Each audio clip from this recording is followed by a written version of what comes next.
How common is it among young people? Do we think issues of sexual dysfunction are things that are going to affect the older generation? It's very common. People ask what is young, but in my practice at least, I see a lot of men in their late 30s, early 40s who are coming with sexual dysfunction. Often it's actually difficult for them to address because they're quite shy about it. People always saying, so-and-so is a 2-minute man. Yeah. But what is early? The actual definition of early ejaculation is, in fact, if one climaxes or ejaculates within 1 minute. Within 1 minute? Yeah. So if you ejaculate within 2 minutes, like, you're not bad.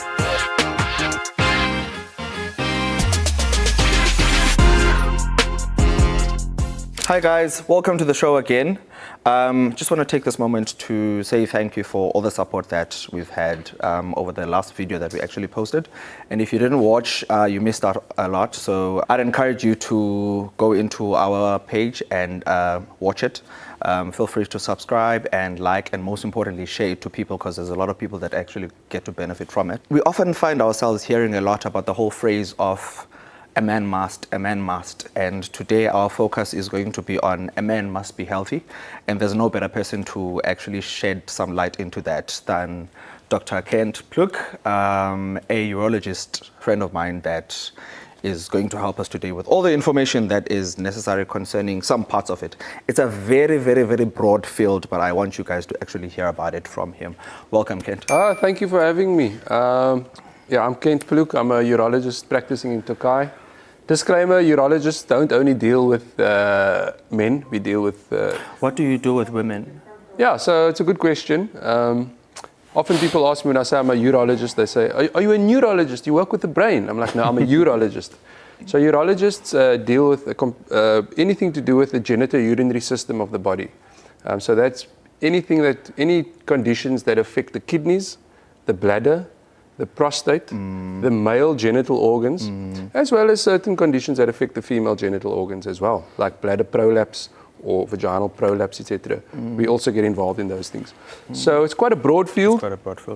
And we deal with men, women, young children, old people. So it's quite a broad field of expertise. But today we're focusing on men's health. Just before we actually jump into that, right, I decided to do anesthesia. I mean, for obvious reasons, it's the best specialty in the universe. Everybody's well aware of that. Absolutely. There's neurologists, there's like of all areas in the body. You jumped the head, you skipped the lungs, you jumped the... You jumped the liver. Like, what was the inspiration? So people often ask me that question, why urology, right? Because sometimes I give them the funny answer is that, we get to play with balls quite often, which is fun for many people. But the reality is that it's actually quite an interesting field. We don't only deal purely with physiological problems, we deal with surgical problems. And so, it's a nice mix of a bit of medicine and a bit of surgery. And there's so many different focuses you can choose what you want to focus on. Some urologists focus purely on men's health, some focus purely on urogynecology. And what's your focus? Which area do you... I would call myself a general urologist. Having said that though, I have quite a keen interest in prostate health. Mainly things like benign prostatic hyperplasia, prostate cancer, and also I have quite a keen interest in men's sexual health, because it's something that I think it's a field that not enough urologists focus on, and it's a field that's fairly neglected, I think, and there's a lot of taboo about men seeking help for sexual problems. So I wasn't actually going to touch much on the prostate, but like just because you actually mentioned it, when is the right time for us to start getting assessed? No, that's a good question. That's an excellent question. I think a huge problem in South Africa and in Africa in general is that men are generally afraid to go to the doctor for some reason. There's just a taboo about it. It makes you weak. That's how people actually think about it. That's the mentality. Right? The interesting thing is that there have been studies, recent genetic studies done in South Africa, in Africa. In Wits University published a big study last year about the genetics of prostate cancer in African men. And what they found is that African men are actually at higher risk of prostate cancer. They've got higher incidence of prostate cancer. they get prostate cancer at a younger age. Yo. Yeah, and the cancers that they get are more aggressive. So in fact, if anything, we should be focusing more on testing African men for prostate cancer. So coming back to the age, we generally say if you've got a family history of prostate cancer or a family history of females having breast cancer, we've got the BRCA gene. Oh, so there's a relationship Yeah, between there's a breast cancer and relationship the there prostate. Oh, okay. that you should probably start getting tested at about 45. At about 45. Okay. If you have no family history, we say 50 years old is probably a decent time to start getting tested.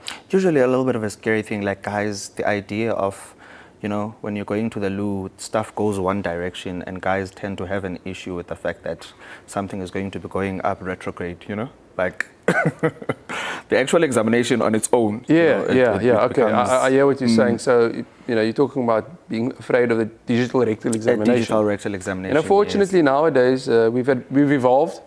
So the PSA screening test for cancer is a simple blood test that you can do. Oh, okay. And you know, so they don't necessarily have to stick a finger.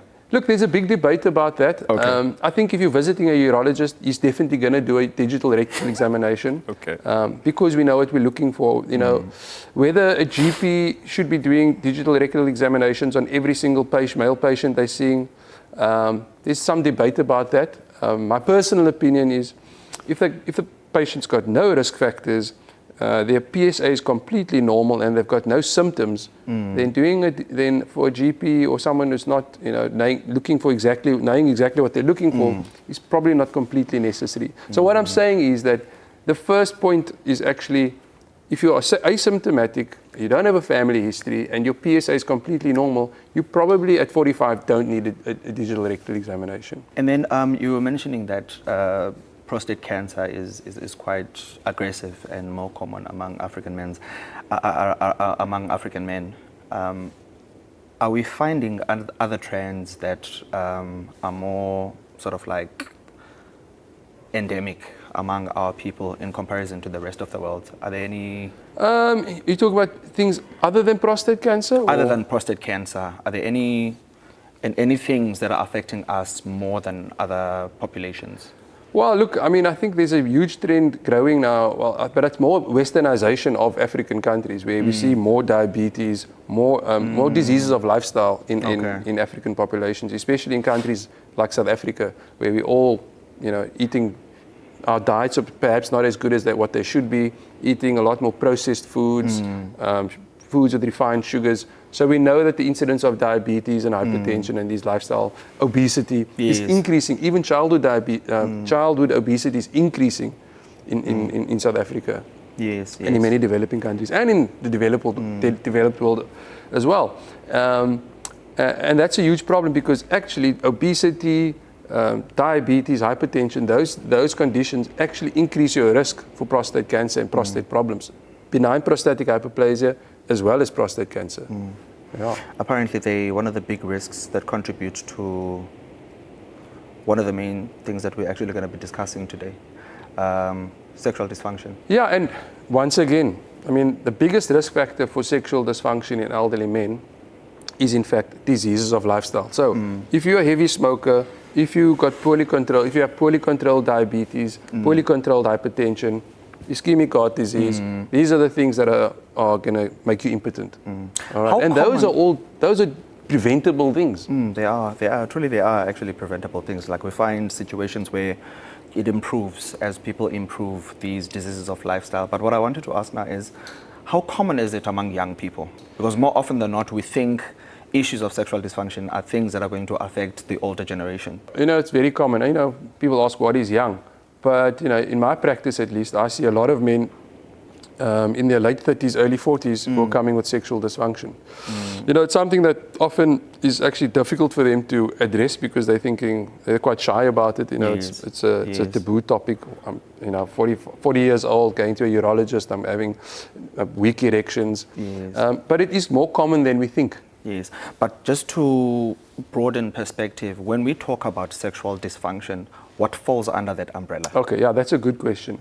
You know, we always, classically, people think about sexual dysfunction, erectile dysfunction, but it's, you know, it's a lot broader than that. You know, early ejaculation, and ejaculation, late ejaculation. Then other issues like psychogenic issues, relationship, issues Yes. within the relationship, and all those, can be dealt with actually. If you deal with it early on and you seek advice early on, we can usually deal with these issues. One of the big problems with what I find with patients is they leave it too late. And in fact, when they come to me, they're so desperate, their relationships are on the rocks. And in fact, a lot of the guys will tell me, you know what, my wife thinks I'm cheating on her because I'm not able to perform. Because I'm not able to perform. Yeah. And these are real problems. These are affecting families. These are affecting and then it becomes a vicious cycle because absolutely. Performance anxiety is going to come in even there, absolutely. to add on further Exactly. to what is happening. And at that stage, often then, just treating the erectile dysfunction might not be enough. Yes. Okay, because now you end up finding that the guy's got erectile dysfunction with performance anxiety. So even if you treat his erectile dysfunction, now he's got issues with early ejaculation. Now the partner's not satisfied. So it's a complex problem, and it's an issue that's probably under-resourced, under-researched, and not dealt with enough. Yes. So I think there's an excellent there's an excellent sort of platform to kind of educate people about it. So you talk about early ejaculation. What's early? The whole norm is people always saying so-and-so is a 2-minute man. But what is early? That's a good, that's an excellent question. You got good questions, I must say. So well done. But what is early ejaculation? So look, there are actual definitions. So the actual definition of early ejaculation is, in fact, if one climaxes or ejaculates within 1 minute of vaginal penetration or penetrating. Within 1 minute. Yeah. So 1 if minute you ejaculate within 2 minutes, like, you're not bad. You're not bad. You double the. But Guys, the thing is, I think those definitions, they don't really help the situation, because what's actually important is, are both partners being sexually satisfied? Are they being satisfied in the relationship? If someone who is climaxing within 2 minutes, but your partner's satisfied and you satisfied, that's okay. Yeah. So what are the things that actually affect premature ejaculation? Like, if you could just mention, like, the important take-home message is that most men who suffer or see us for premature early ejaculation fall under a group of what we call secondary premature ejaculation, and it's affected by a variety of issues. Number one, usually being erectile dysfunction and performance anxiety, but we can't exclude things, and we should look for things like relationship issues, things like depression, things like medical conditions, like are these patients actually having ischemic heart disease, so they've got erectile dysfunction, so we should screen for all those types of things. Even diabetes, all these lifestyle things we should think about. Also, a big one is sometimes patients get put on medication. Right? And certain medications can affect your ejaculation. Can make you come quick. Can make you ejaculate. Yeah, it can make you come quick, so to speak. Okay. I mean that's the beauty of it, right? Because premature ejaculation is actually fairly easily treated. Okay. We can treat it with medication. Yes. So there are medications we can give that can improve what we call your latency. Your latency. Yeah. Okay. And then before we touch on the medications, because that's a very interesting part, tell me, they often talk about, I think I'm not sure if it's actually clashing info as far as the contribution of masturbation to premature ejaculation versus masturbation as a tool to improve premature ejaculation. So what's your take on that? Yeah, I mean, I think there are guys that I can always only talk about personal experience and mostly anecdotal, but a lot of patients come to me and say, is it because I masturbate too much? And the reality is probably not. I mean, if you've got a problem with masturbation, too much masturbation anyway. I mean, look, if you're taking a bathroom break to go masturbate during working hours, you're probably having an issue. But that's probably a little bit outside the realm of urology and more sexual psychology. More psychology and bordering psychiatry. Yeah. Yes. But I don't think there's any evidence that regular masturbation really affects premature ejaculation per se. Okay. I know you're asking the question: Can regular masturbation, perhaps improve the condition? Yes. I don't think there's been much research on that. Look, there are, like I said, there's a lot of techniques, and we can maybe discuss just a few of them on how to improve early ejaculation. So, the way we do it, we divide it fairly simply into behavioral modification, topical things we can do, and then medication, actual medical therapy that we can use. So if you're talking about behavioral modification, there are fairly obvious things. One thing you could do is masturbate prior to sexual intercourse.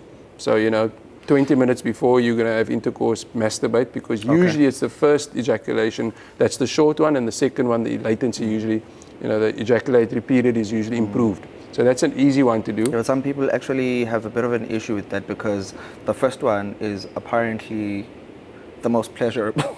Well, and now you've thrown it away. Yeah, well, the big thing is, because remember, the big problem with early ejaculation usually is partner satisfaction. Yes. So if you're satisfying your partner by lasting a longer time, then generally speaking, you also have a pleasurable or more satisfying sexual experience. Yes. It's not about serving yourself, it's about making sure that it's a mutual thing as you tread along. Yeah, I mean, I think most patients that come to me, most men that come to me, the issue really is partner satisfaction, generally, in most cases.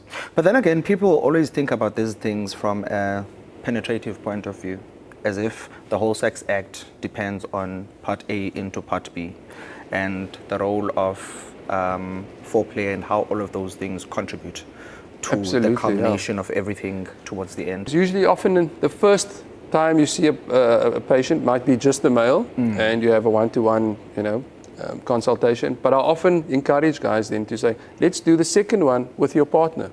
Okay. And then we can see the dynamic. And if I think, it's something out of my realm, then I have a sexologist who I then refer the patients to. Okay. Because, there are professionals who deal with sexual... What's this thing that sexologists do that, I've never met a sexologist. Look, I mean, these are psychologists generally who have specialized in sexual health and sexual difficulties, especially within couples, partnerships. So they'll address a lot of issues, relationship issues, issues about, how to pleasure your partner. Look, I'm not an expert, but I do know that I have a sexologist that I send my patients to, and I usually follow them up, and they usually report a massive improvement and a massive difference. So it is something that we do.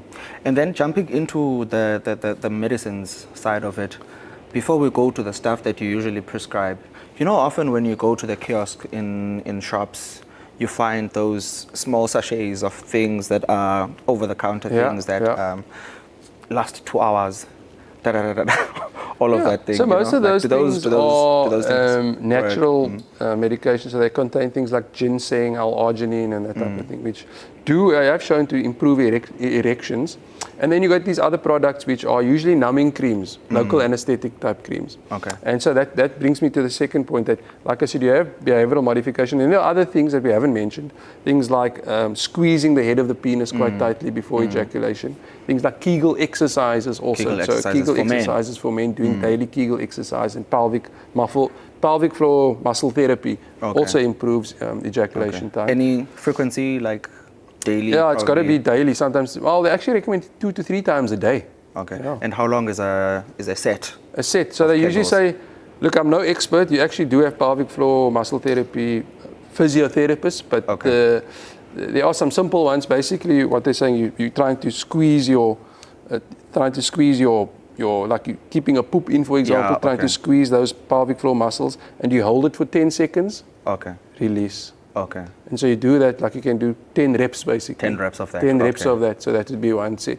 And then you do that 3 times a day. That's like a sort of classic Kegel exercises. There's so many YouTube videos you can watch about Kegel exercises and pelvic floor those have therapy. a benefit, like in terms of they have shown to have the long-term urinary incontinence issues. So they've actually got, they've got lots of benefits just besides just, improving early ejaculation. So Kegel exercises are for both guys and girls? Okay. Exactly. It's not just exercise. For girls. Absolutely. You can do it together. Partner Kegel exercises, yeah.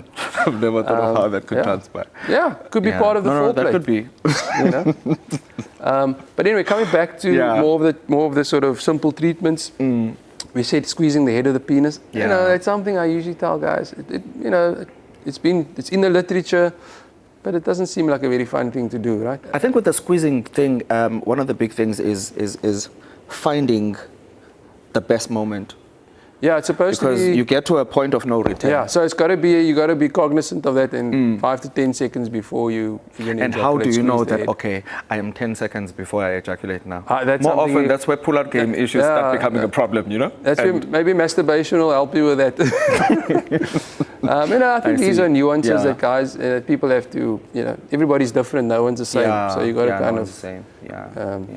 But I'm sure it's usually in such particular areas where people like sexologists actually come in and play a significant role.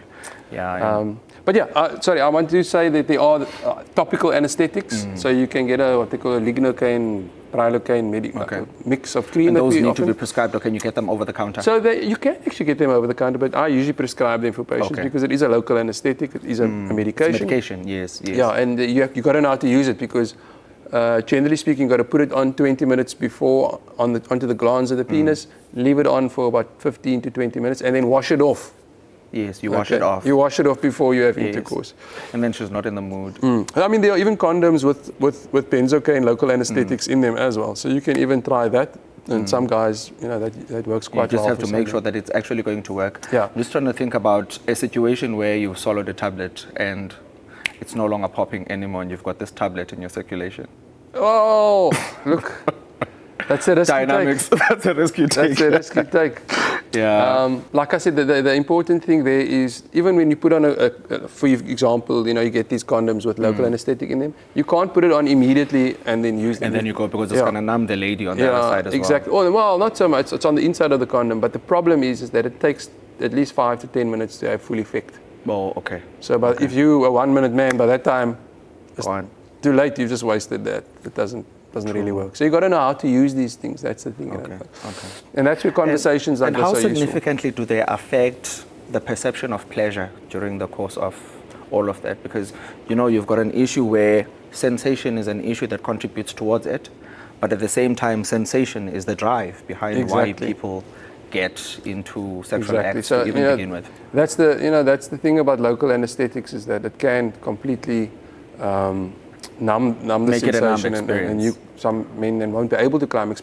But generally speaking, guys don't have an issue. They're quite happy to last a bit longer, and they are still able to climax. I mean, it's also much of a contribution from the mind. I mean, if you think about the fact that nocturnal ejaculations occur, the person is asleep and then they have wet dreams without any stimulation that is happening. So there's a lot of the mind that is acting. I think we should always think about these things holistically, right? I mean, there's the anatomical issues, there's hormonal issues, then there's the psychological issues, psychological stresses, which could be external, could be internal, could be relationship based. So there's, these things are multifactorial, and that's why it's important, I think, to actually see someone and talk about. So it's nothing to be shy about. People should just go and actually get help for it, get prescriptions. I think, and what the amazing thing is that when the patients walk through the door, you can see how apprehensive they are. But by the end of the consultation, they are so happy that they took that step. And they always say, I wish I've done this sooner. I wish I'd done this sooner. I've been having issues for years. I wish I'd done this sooner. Because once you actually, talk about it, normalize it, and find solutions to it, then there's such a big weight lifted off the shoulders, Yeah. And then can we come to what degree does size matter? Look, I think we're delving into the realm of, like I said, more sexology type stuff. But generally speaking, anything more than 4 inches is probably fine. I think our more than 4 inches. Yeah, I think that would be normal. Erectile length. Yeah. Okay. Which is, you know, you think, oh, that's so tiny, but, you know, that's all most women probably need, because if you think of the intravaginal length, the average length of a vagina is between 10 and 15 centimeters. And so then it stretches going. Yeah. Okay. So you don't really need much more length than it. I think our perceptions in society have been changed or been warped by pornography, for example, where you see the men with 11-inch penises. Which is just, you know, that's just and obviously not natural when they are recruiting people for that, they are going for the people who on the deviation are. They are outside of the exactly. That's absolutely not normal. The average length of penis does vary from sort of nation to nation, so to speak, but, you know, not by much, not as much as we think. But the average length of a penis is just somewhere between 5 and 6 inches, the average penis length. That we know, that's normal. So most men, that's an interesting thing. Most men come to me and they think, oh, I've got such a small penis. I'm like, dude, you're within the curve. You're within the curve, that's normal. That's normal. Yeah. So we're in a situation whereby there's guys who are chasing for the elephant trunk, and there's women who want everything to be so tiny. You understand? There's devices that are being used for people to. There are solutions to issues these days. So especially penile girth, so to speak. Yes. That's becoming fairly common now. Procedures where we can inject filler into the penis to give you extra girth. Does it affect sensation? So that's a very good question you ask, because not when you're giving it for girth, but you can actually inject a filler into the glands to actually decrease sensation to treat early ejaculation. So remember I was telling you that there are steps to treatment. So we talked about behavioral things, talked about topical things. Then there are medications like any of the what they call SSRI, which are actually antidepressants. So the common one that we use is citalopram or Xyloto, which we use as a treatment, and often I often use it in combination with tadalafil or Viagra or one of these things to improve the erectile function as well. Because like I said, often they go hand in hand, because guys tend to have a little bit of erectile dysfunction. Suddenly they've got performance anxiety, and now the early ejaculation kicks in, the premature ejaculation kicks in. So often when you treat both of them, then it works quite well. There tends to be better improvement. And then, like I said, now there are these other therapies where you can actually inject the penis head, the glands of the penis, with a little bit of filler just under the skin to decrease the sensation and increase the ejaculation. And people come back with better improvement and absolutely. Everything good. The results are fairly good. Yeah, results are good. Okay. Yeah. And then are there any dangers in the use of drugs like sildenafil, Viagra? Look, absolutely. First of all, disclaimer, we have to say this, that if you are having erectile dysfunction, it may be an early sign of something like ischemic heart disease, diabetes, hypertension, that diseases of lifestyle. So we always check those things when they come in with erectile dysfunction. That's an important point to make. Also, of course, we do know that as men are aging, and especially because of the diets these days and that type of thing, that we often find, we check the testosterone levels, and we often find that men's testosterone levels are below normal. Below normal, okay. And so that's important to have checked out as well. So we often treat patients with this. We put, if the guy comes in, he's 45 years old, he's otherwise fairly healthy, he's got maybe a few other issues, he's feeling a bit low moodish, his libido's not quite there. Yeah. But he says, Doc, I'm quite a healthy guy. And then we check the testosterone and it's actually low. You find it's actually low. And we treat that and boom. And then they get better. They get better, yeah. And then weight and sexual issues? Yeah, look, there's two things I'd like to say there. One is that obesity definitely will affect your erectile function, and there's multiple reasons for that. The one is that often it's associated with lifestyle diseases of lifestyle. So we're talking once again diabetes mainly. Your blood vessels are going to be affected. Exactly. So that's the one thing. But also testosterone gets aromatized to estrogens. So if you're obese and you've got a lot of adipose tissue, your good testosterone is actually getting aromatized Oh, okay. which is What is to also be a problem. aromatized? Is it turned into something else? It gets turned into estrogens and progestins. Okay. So then you have a lower quantity of testosterone in circulation. Bioavailable testosterone, exactly. Yeah. Exactly. Okay. And obesity also affects something called the sex hormone binding globulin. Okay. Okay. So there's a lot of things in play there that obesity affects. And unfortunately, when you get obese, this is another issue, often you get this fat pad, so it seems like your penis like you are losing length. You're losing length. Okay. Yeah, and often we see that, and I say, guys, look, you need to get an exercise program, you need to get you healthy, and then you can But it improve doesn't those things. it doesn't cause actual atrophy of the organ. Like it doesn't No. shrink. Okay. Not to a significant degree. Not to a significant degree. Yeah. Oh, okay. Those things are reversible. Okay. No, that's fine. If there was a message that The you had to take-home pass- message. the take home, you understand message, how people should think about, you know. Yeah, I mean, I think the take-home message would be, we have to normalize male sexual health issues.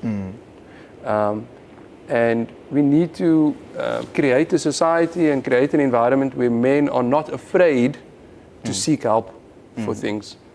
Early detection and early help is what's going to actually improve these things. You don't have to live with shame or guilt or a suffering partner because you are too ashamed to say, look, I'm having an issue. These things are common. If we 10 guys in a room, I bet you a few of them will be having the same issue. You're not alone. Yeah. We've got to normalize these things. Yes. Do you think there is also a place for sort of like finding a buffer zone between expectation and reality, particularly on what women are expecting on the men's side also as well? Well, what I would say is that every relationship's unique, and that's why I encourage patients to bring their partners in with them, because a sexual problem is not just the male's issue; it affects both partners equally. Yes, yes, and you may find that backgrounds and how people tend to understand things differ, and issues like that aren't necessarily well communicated. Exactly, and the problem is that often they don't. The couples won't communicate the issues to each other. So the guy's having a bit of erectile dysfunction. He's feeling a bit ashamed. His wife thinks that he's cheating on her. In the meantime, it's just a health issue. It's just a health issue to be addressed. Okay, you come in together, we discuss it, we find a solution, and we can improve the problem. And then what new developments are coming up now as far as urology generally? I think the first transplant that was ever done was in Stellenbosch, right? Yeah, I don't. How are things going that side? Know too much about it. I know. I actually spoke to a colleague recently who is at Tigerberg, and as far as I know, the program sort of come to a halt. Bit of a halt. And I think there's a lot of issues there. Probably the biggest one is probably resources. But you guys don't have anything. You haven't discovered the magic bullet to grow the organ. So we do have procedures that can lengthen the penis. The most common one is something called a suspensory ligament amputation or the division, where we actually go and cut in size the suspensory ligament And of how the much penis. length are you looking at? You can expect between 1 to 2 centimeters, 1 to 2.5 centimeters. So it's not that much. Of flaccid length? Yeah. Flaccid and erectile. And length. erectile, Yeah. okay. There are some issues with it. The two big issues is that the suspensory ligament is important in when you get an erection, that the direction of the penis faces a little bit up. And so what tends to happen is that when you have an erection after this procedure, your penis tends to, instead of being doesn't give you the 11 o'clock, it gives you the 7 o'clock. Yeah, exactly, okay. which is a little bit of an issue. I mean, not a major issue because you're still going to have a little bit of length. But there is a second issue, and often that scar tissue then that usually heals with scar tissue. So after a few years, that length then, our scars actually shrink over time. Yes, they and shrink. so after a few years, you find that length you've gained, you've actually lost most of it. You've already. lost, okay. So it's you've not got a really window permanent within procedure. which you should use that length. I mean, and there are other things. So if you look, there has been some evidence to suggest that there are these devices, penile traction devices that can also give you 1.5 to 2 centimeters, maybe a bit more. Up to some people quote up to, some studies have quoted up to 2 inches, I believe.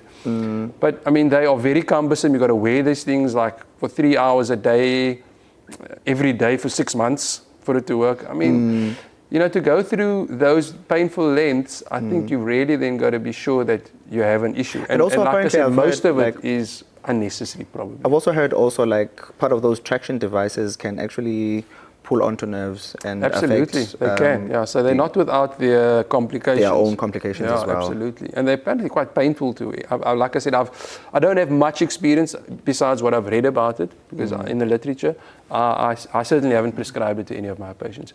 They also talk about the vacuum pumps that can give you a little bit of length if you use it every day. But once again, you know, I think if you're going through those lengths, you've got to have a clear reason why. You know. Should the conversation not necessarily be about what works for a particular relationship and how happiness and everything can be achieved, Absolutely. rather than structural Absolutely. changes that are going to contribute? Because I think it's more mental and psychological and Correct. social things. Most of you know? these things are actually undiagnosed body dysmorphic disorders. You know? And so it's more it's a psyche or psychological issues rather than physical anatomical issues. So I think that's important. That's the reality of it. Yeah. No, thanks, man. Like, I think you should come back again, and we should discuss other stuff. I think it's been an because I think excellent this is just talk. the Just tip of the iceberg. We haven't delved I think deep enough. we should definitely try and, or even if you get another urologist in, I think an important topic that we have to talk about is a little bit more about prostate cancer and prostate health in general, prostate health in general. Well, guys, you've heard. He says he's coming back, so we'll make sure that he does come back. If you've got any questions, any stuff that you want to comment on, feel free to leave your commentary in. We'll try our best to give answers. And perhaps next time when he comes back, he might dive into stuff that you are interested in as well. We could talk for the whole day, but unfortunately, we can only do so much. Thank you so much. Thank you so much for having me. I appreciate it. Last take-home message. If you're having issues, seek help. You're not alone.